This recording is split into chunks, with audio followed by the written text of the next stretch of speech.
ajouté International. Consultez notre dossier complet sur les tumultes, conflits et guerres qui ont suivi le printemps arabe.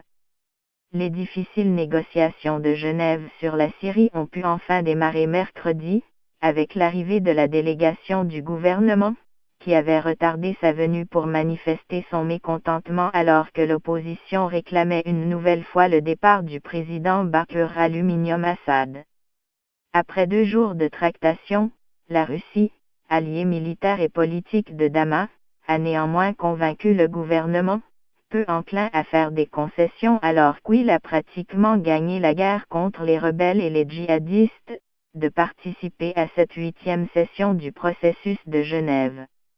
L'envoyé spécial de l'ONU pour la Syrie, Staffan de Mistura, qui a déjà organisé sans succès cette cycle de discussions depuis 2016, a eu son premier entretien officiel avec le chef de la délégation gouvernementale, l'ambassadeur syrien à l'ONU Bachar al-Jaafari, en fin d'après-midi au Palais des Nations, siège de l'ONU.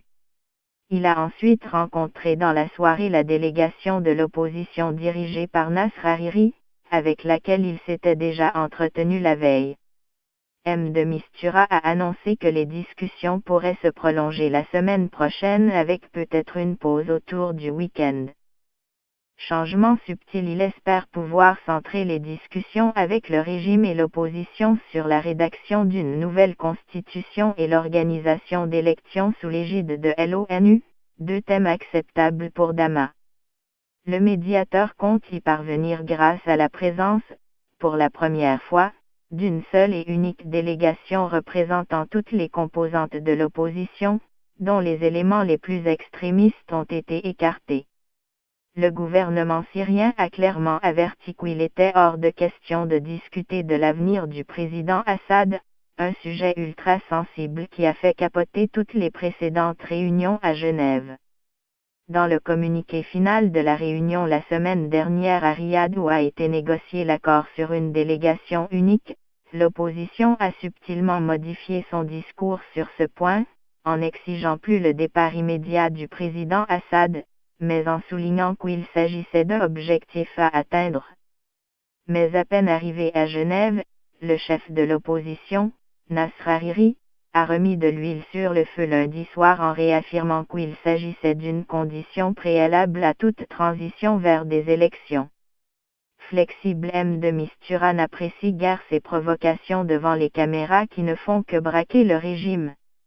En septembre, il avait d'ailleurs sèchement appelé l'opposition à être assez réaliste pour réaliser qu'elle n'a pas gagné la guerre. Le message est peut-être passé auprès de Nasr Hariri lors de son entretien mardi à l'ONU. Selon un diplomate européen qui suit ces négociations, les pays de la coalition qui soutiennent l'opposition l'encouragent également à se montrer plus flexible. Nos discussions avec M. de Mistura portent spécifiquement sur le processus de rédaction d'une nouvelle constitution et la tenue d'élections, a ainsi affirmé mercredi à l'AFP un membre de l'opposition. Avant son entrevue avec le médiateur, Nasr Hariri a déclaré aux journalistes que maintenant que l'autre partie est arrivée, nous voulons avancer rapidement, aussi vite que possible vers des négociations directes.